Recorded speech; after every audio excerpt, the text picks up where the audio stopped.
Hey, what's going on? What's going on, everybody? Welcome back. I know it's been a minute. Welcome back to another episode of Honest Conversations with Mo, the Mo Love podcast. And yeah, it's been a minute. Life's been happening as we all go through and progress. And yeah, just want to go ahead and get right into this episode. I kind of want to start off the bat with the concept of one's own luminosity, in the sense of luminosity, yet being, how one's light shines, in the world around us. And when we're thinking about our own luminosity, we also have to be mindful about those moments and those times in our lives when the light won't shine as bright. And then also, how are we controlling, you know, how bright we are shining our light when maybe it is at its most, dimmest at times. And I think when we look at, ourselves and, understand, kind of what we're dealing with and progressing through in the world, on a day to day, and you look at how is your light shining and affecting, the people around you. And how is your light shining within yourself? I think that's a part of our luminosity that we kind of tend to forget is how are we, shining a light, for ourselves as well, outside of just shining a light for the world around us. And as I said before, when you think on how maybe sometimes, that light won't always, as I said, be the brightest, and it can be dark and it can be dim at times as well. And I think being mindful of going through those, tough patches and those period of where you recognize how you're choosing to showcase yourself in the world, and how you're choosing to exhibit yourself as an individual, as a person, and also through, the things, we choose to engage with. How is that impacting our luminosity, and how does that drive us to shine bigger and brighter? And if it aligns, and I think that also comes to, thinking back to, I think I spoke on a couple episodes back of sitting in the void. And then I think of, even myself as I think about this aspect of luminosity and, the last, couple months where I could sense my light, wasn't feeling the brightest. And it was due to, almost, but it was a good in the sense of where I was able to sit in it, in that darkness, and kind of recognize those old patterns and those old habits that can, get us caught up from the growth we are looking, seek out, in ourselves, and, and the growth we are looking to embark upon, within the world. And yeah, haven't really been, feeling as my light has been shining the brightest at times for myself, I'd say. And as I choose to also, though, allow myself to still show up for myself, in certain aspects of my life that I've chosen as, focal points, for example, where, due to, the daylight savings, where the time change, and, going to chosen one training, going to the gym. And, there's been days where I chose not to go when I was feeling in those, when I was in those moments, or, not choosing to go to yoga, or, you know, just doing things that I know I enjoyed. And if I had chose not to do them, how much would I have further fell into that darkness? And luckily, I don't have to think about it because I, didn't get to that point, but also an understanding that what does it look like when we are in those points, you know what I'm saying? So I think when we think about our luminosity, we also have to think about when it is dimmest and how that's impacting how our light is choosing to, shine. And then from there, I want to get into implementation, over stagnation. And I think even, with myself, where, as I said, these old patterns. And I think we sometimes often forget that, like, with, stagnation is constantly doing the same thing, and expecting, a different result. And I know, as cliche as, that it may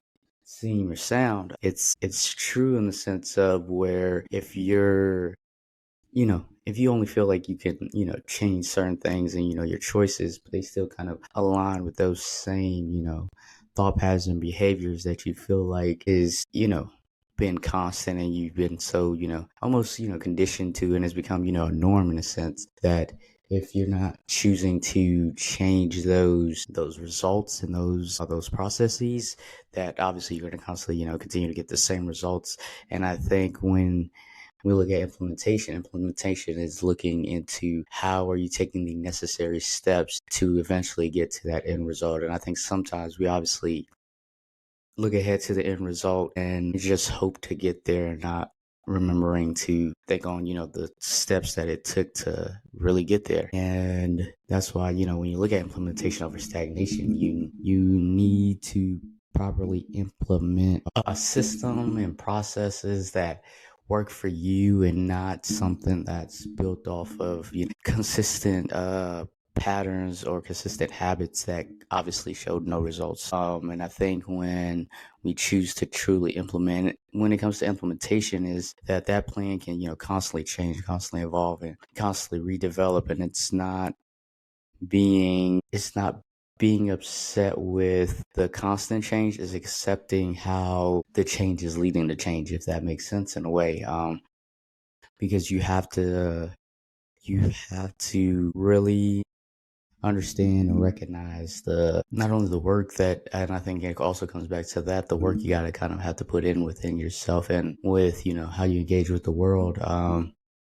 Like for myself, the realization of when I was in that dark period and knowing that was more so because of, the childhood trauma of, abandonment, how I've allowed abandonment to kind of trickle, into all the different facets of my life of late and not really realizing. So now from here, how am I choosing to implement the necessary, strategies and not constantly, being content with, those same results or tweaking those, something that was similar and hoping, something different and just making a slight adjustment. But at the end of the day, it's still the same thing. And then from here, as I kind of talked about, kind of that sense of pain. And I think it was at Strokes of Freedom, journaling class where my, incredible crew, and they asked me the question of what does it, that in the sense of, how I hadn't, confronted, that sense of pain. And when we think of pain and progress, those two things, that sense of duality between those two things, and where the pain is, necessary to recognize and understand because it's gonna happen and it's bound to happen. And then that progress is just taking those necessary steps of, continuing to grow through the pain. And as I, finally, kind of in the sense of recognizing, that pain that, I was kind of dealing with, or where I even think of where we sometimes forget that when it comes to, I think I talk about a lot here as far as,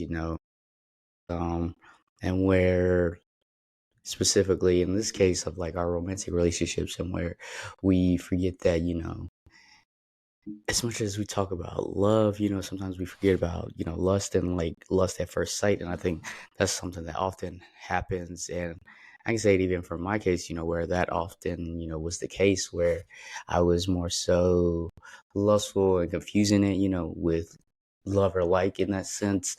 And whereas, it was just lust at first sight. And I think when you're able to differentiate the two and allow it to be natural, it kind of shows, kind of ties back to, that progression. And I think really going, through the pain, and not only pain, that the world caused on us, but also, our own self-inflicted pain, and knowing that, pain is, bound to happen. And I think when we're able to sit with it, when the moments it does happen, and seeing how we can choose to take those steps to,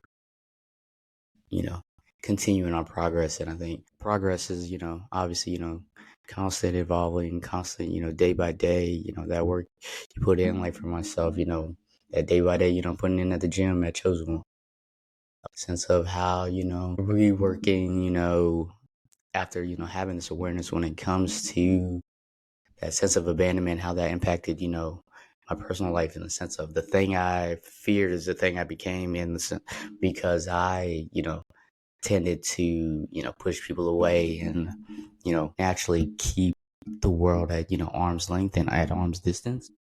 And how do I choose, how am I going to, go about choosing to recognize the pain and kind of, progress, moving forward. And, and when we think about that, it's just as I said, it comes with, taking it day by day, moment by moment. So yeah, excited to see, how that, shapes out as, I continue to, live life day by day. Yeah, recognize those, steps, whether it's, all aspects of life. So yeah, really be mindful of essentially, how are you in your pain and as well as understanding how it's a part of your progress as well. And I think pain and progress, as I said, is, they're together, they're connected in that sense of where, no, but yeah, just connected in that sense. And next, we'll get into the NBA Emirates Cup and obviously early season NBA updates. Obviously, the defending, NBA Cup champions did not advance. Obviously, that being the Los Angeles Lakers and us not advancing. I think that was the game we lost. It was just the Spurs that got us out. It was the game against OKC that got us out. And yeah, so Lakers no longer in the IST tournament. And then after that, I'll be honest, I hadn't really been tuned in with the IST tournament after my Lakers lost, and really with the NBA of late because the Lakers have been on a 4-game losing streak after a 10-4 hot start, where we've been because we're 12-11. Yeah, 12-11. We've been 2-7 in our last 9 games, and yeah, not good, not looking good. Obviously, we've had injuries to Jackson Hayes, D'Lo, AR. I think he's missed the last 5 games at AR, and still undersized at center, especially with Jackson Hayes being out. Obviously, he wasn't the biggest body, but he was, at least a body, at the 5 position. So it's going to be interesting, as the Lakers continue, progress throughout this season and what changes come to the roster, if any changes do come. So yeah, Lakers are 12-11. I was popping that shit, talking that shit that, we were going to be cooking, but alas, we've come back to, reality. And I think really recognizing, this roster and the roster construction really throughout the last couple of years has been a bit spotty. And I think when we want to see real change and we want to get back to our championship ways, when we think back to, when we think back to that 2020 championship roster, in the bubble, and think about how that, roster was built. So I think obviously understanding Bron and AD, I think it was the other night against the Hawks. Bron had a 39-point triple-double. AD had 38 and 14 or 15 plus rebounds. I don't remember how many rebounds he had exactly. And obviously 31 and 29 from Trae Young, and a game winner in OT essentially, led to the 11th loss of the season and 4 straight so far for the Lakers. So it's going to be interesting what we do so far moving forward. And then throughout the rest of the league, obviously the Eastern Conference, the Magic have been cooking. We know how the Cavs continue streaking in at the top of the East. Boston being Boston. The West is surprisingly the Houston Rockets in contention, doing well with that young squad led by Sengun and Jalen Green, Fred VanVleet. I think Reed Shepard gets too much tick. Thompson. Who else is on that team? Cam Whitmore. Yeah, that's a good team over there in Houston. Yeah, they've been surprisingly well in the West, shocking a lot of people. Spurs been doing well, Wemby, Harrison Barnes been hooping out there in San Antonio. Solid vet, Stephon Castle being, the next point guard after, CP3 eventually, retires from the Spurs. Yeah, they're building, a nice young core out there in San Antonio. Still, I won't definitively say if I think Houston or San Antonio will, continue this run, but they certainly look good. It's going to be interesting and exciting to continue to watch. Obviously, the Thunder, they are that team, and I think, they still, have Chet out. Are they ready to, eventually get to the championship? And I think, are they really a true championship contending team, or are they still dealing with youth, or as like they say inexperience, in that sense of with that roster and that team overall. So it's exciting to see the Thunder, the Nuggets being the Nuggets. Jokic hooping as always. I think he had 56 or 50 plus. I don't know if he got the triple double, but yeah, Jokic hooping, KD and the Suns look nice in the West. Yeah, in the East is a mad scramble. Like I said, I mentioned the Magic. They're looking good. Franz Wagner been hooping since Paolo Banchero's been out, and yeah, it's gonna be interesting.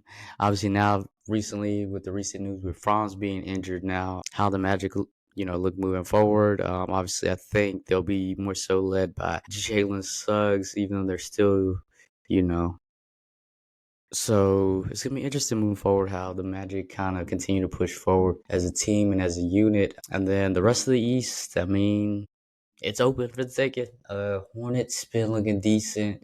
Brandon Miller been hooping. Melo been obviously hooping early on. I think he's injured now.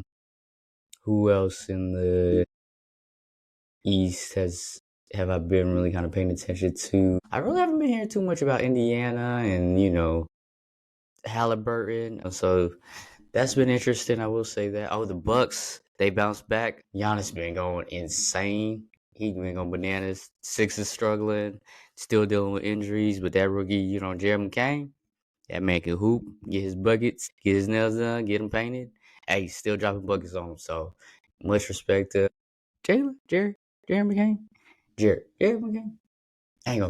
Then yeah, and the next one to WNBA draft lottery and expansion draft that obviously recently happened in the WNBA, where we recently the Goldies, official team for the upcoming sixth season in the WNBA. So that's going to be exciting. And also the announcement of the Toronto team name, the expansion team coming in 2020. Yeah, Toronto Tempo. It's an interesting name, but yeah, we're gonna give it to him. Interesting name. And then, but back to the expansion draft.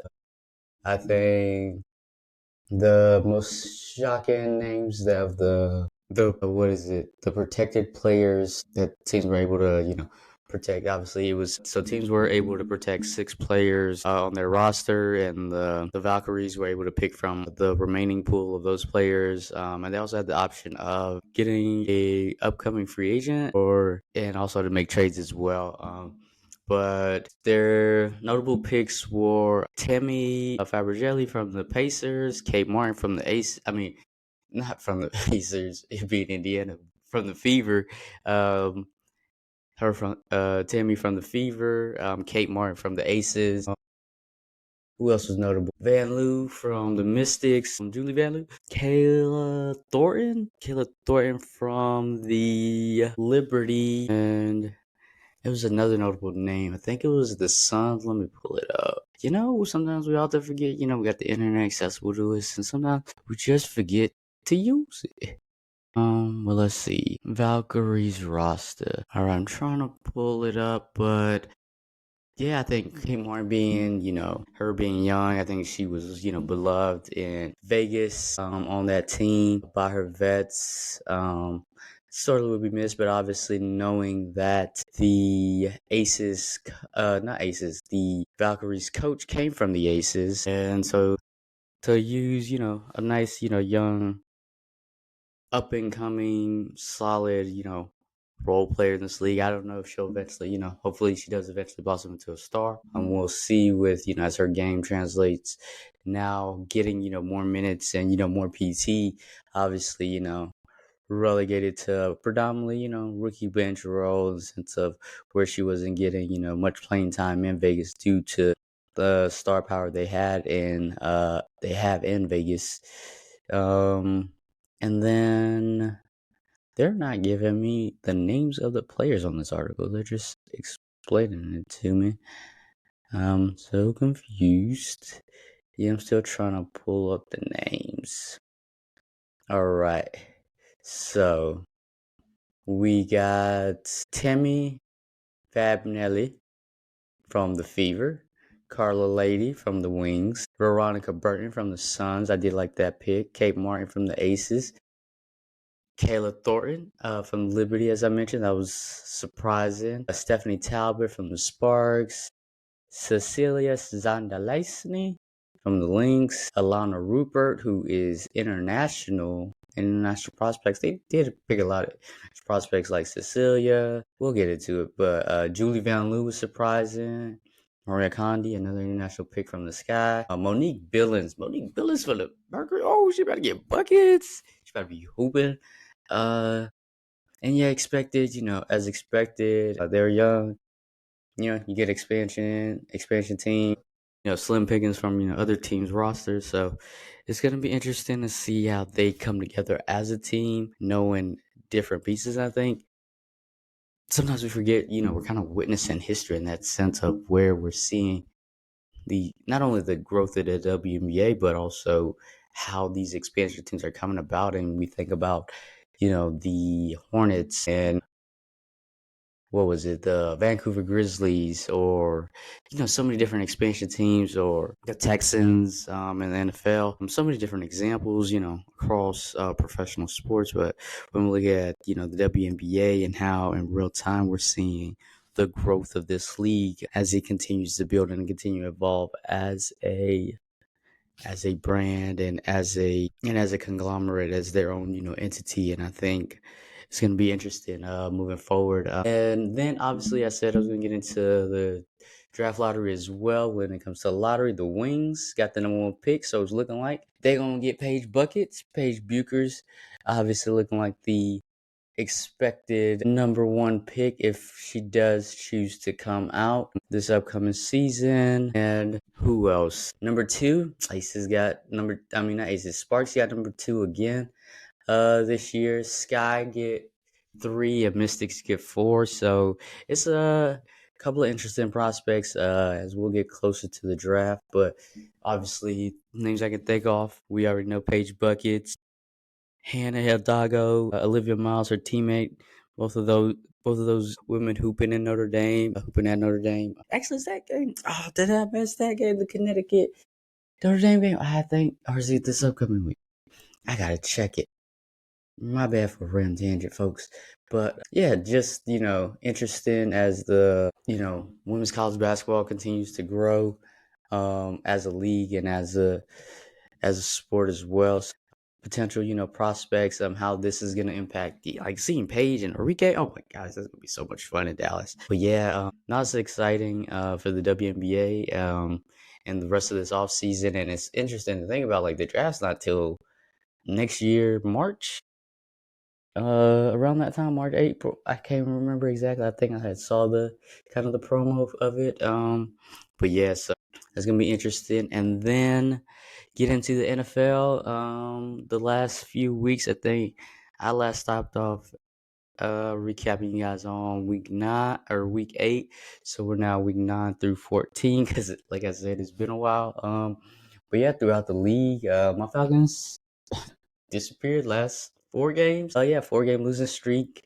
And I think the last time I spoke to y'all, we were 6-3 at that time. Wow, that's insane. But yeah, Kirk Cousins, 0 touchdowns, 8 interceptions the last 4 games. That'll pretty much lead to, no wins, especially when I've noticed that our defense has done a better job of kind of progressing and, evolving. Obviously, knowing today we got smacked by the Vikings in the 4th quarter. They put on, 3 scoring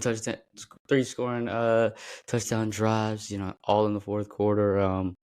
And yeah, not looking the best. Playoff chances now, I think we might be in second now, which is insane to say because we were 4-0 at the division at that time too. Last time I was with you guys. And now 4-1 in the division, and now potential, as I think second now in the division maybe. So yeah, Yeah, that's been interesting. I think Kirk might be done for, and it's time to put MPX in. But we're gonna see if we do it. And then across the rest of the league, the last few weeks, Baltimore continues to dominate.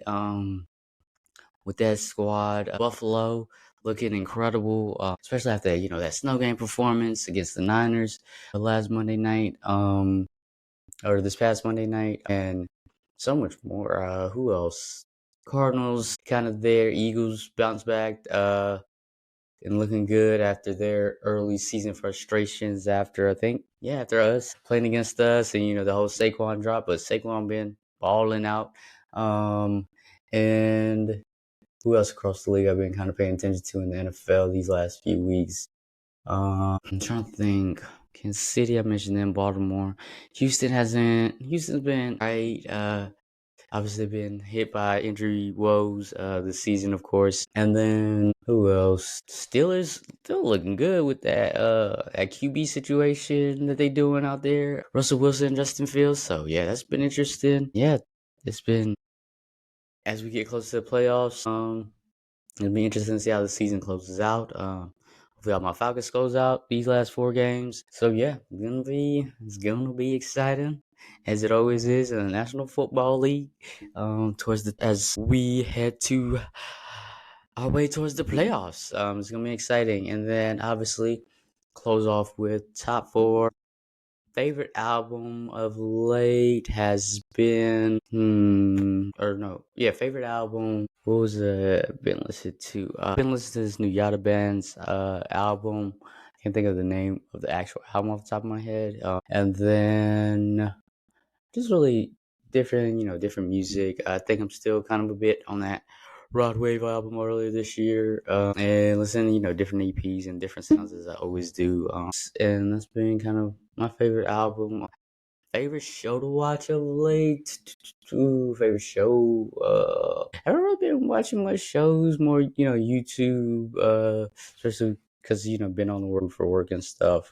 It's been obviously Gil's Arena podcast, a bunch of random YouTube videos on this Kendrick and Drake beef and the petition that there's the battle continues to go on. And I guess when it go back to album, I did listen to the GNX album. It was pretty good. I like the sound. I don't think I've gone back to it since, but I do like a couple of the songs. And I don't know if that's my Drake bias or what.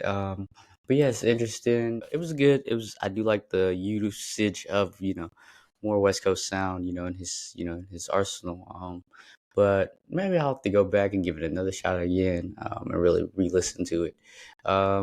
And so favorite show, yeah, it kind of been podcasts and things of that. Not really a show.